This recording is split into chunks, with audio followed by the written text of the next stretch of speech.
Hey, what's up, lightboltjoe here. Today we are going to discuss the 2020 Netflix original show, Dash and Lily. This stars Austin Abrams. Mytery Francis is in this.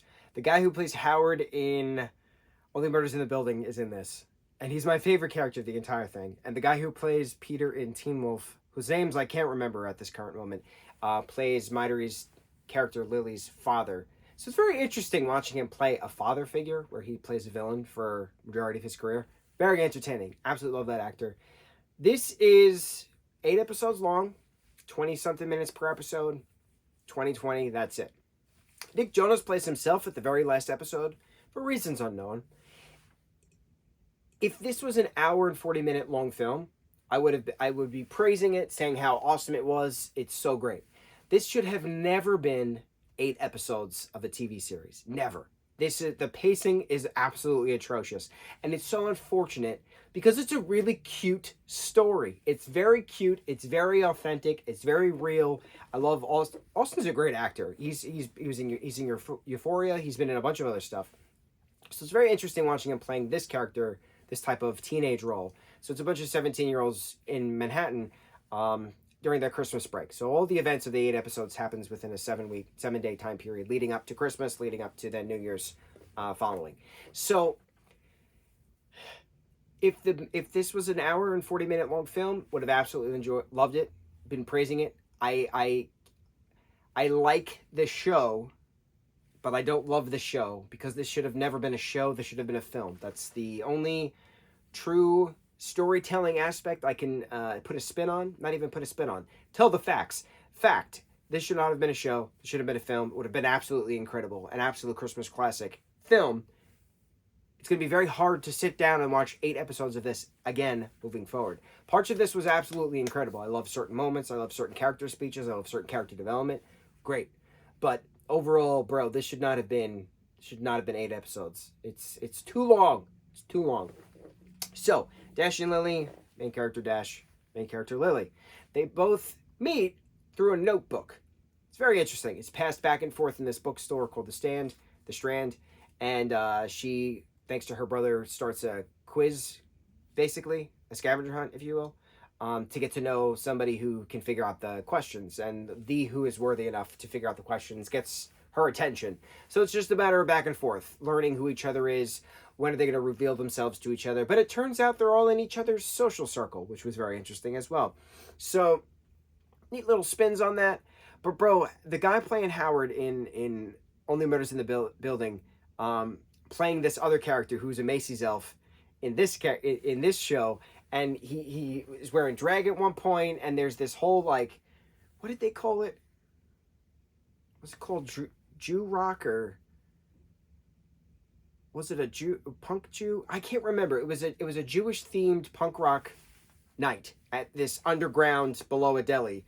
What did they call it? I can't remember, but it was so well done. That whole underground club scene was so well done, and that the actor whose name I think is Michael. Let's call him Michael.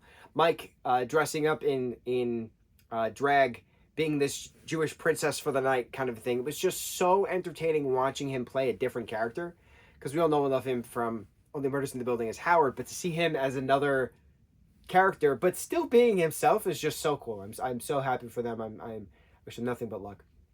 All the best.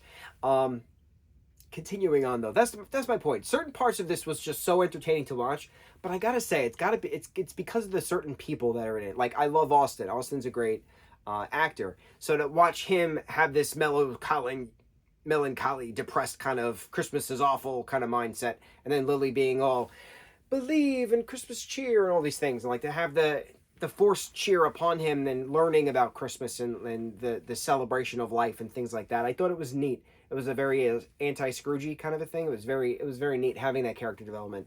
But the speeches that his friends give her, his friends give him, the speeches that her brother and his boyfriend give her, the speeches that all the different things going on is very, very important. But then the random Jonas Brothers concert at the end at Hudson Yards, I remember they filmed a lot of this stuff. I remember a lot of this stuff being filmed and announced in pictures and stuff. And like, why is there a Jonas Brothers concert in July, but it's Christmas themed? It's it's interesting knowing some behind the scenes stuff about this. For instance, one of my friends' aunt works as like a prop master for a lot of different production companies, and she did the props for this particular project. And my friend's mom is well known for her Christmas cookies, and the Christmas cookies that Langston gives his boyfriend Benny, or reversed, Benny gives Langston, whoever gives whom cookies, on the roof, during that little montage scene. That's the cookies that my friend's mom made, and it's just fun knowing where the prop comes from, I guess. It's just entertaining because I remember she posted about it too, and she was like, "I'm making Christmas cookies in July."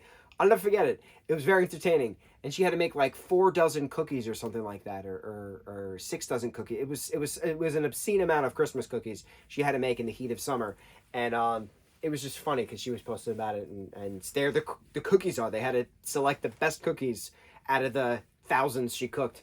It wasn't thousands, but baked, and they got in the little tin, and then they're all eating them in that one little scene. I think it was like, I don't know, episode 2 or 3, whatever episode it was. I don't know. It's just fun knowing these little things.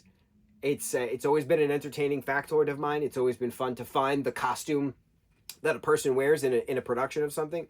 There's been certain TV episodes or certain movies or whatever that I'll be like, oh, I have that shirt, or oh, I have that pants. Or for instance, I had to go on an absolute quest to find a specific shirt that Charlie McDermott's character of Axel Heck in ABC's The Middle wore in an episode, season 6 of something. It turns out it was an Aviator Nation sweatshirt. It was gray blocked. It had some padding on it, and it was a blue sweatshirt. And I literally sent a desperate plea email to the costumer of the show, and she tried to help me as best as she could.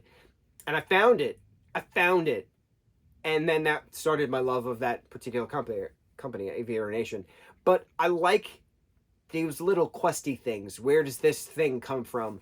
Is that Christmas tree used in another project, right? I don't know. I just like knowing those little random chaotic facts. And that was a good random chaotic fact, that my friend's mom baked the cookies that were featured in this show. Just things, man. Christmas cheer. That was the point of this I was going to say film. I wish it was a film. It was the point of this show. It's that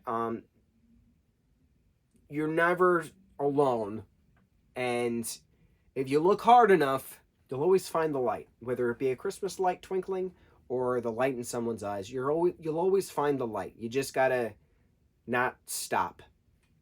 Eventually the darkness will fade. The light is there at the end of that tunnel. You just got to keep on going through. I like that. I like that little spin that they had on certain things. And the two together were great.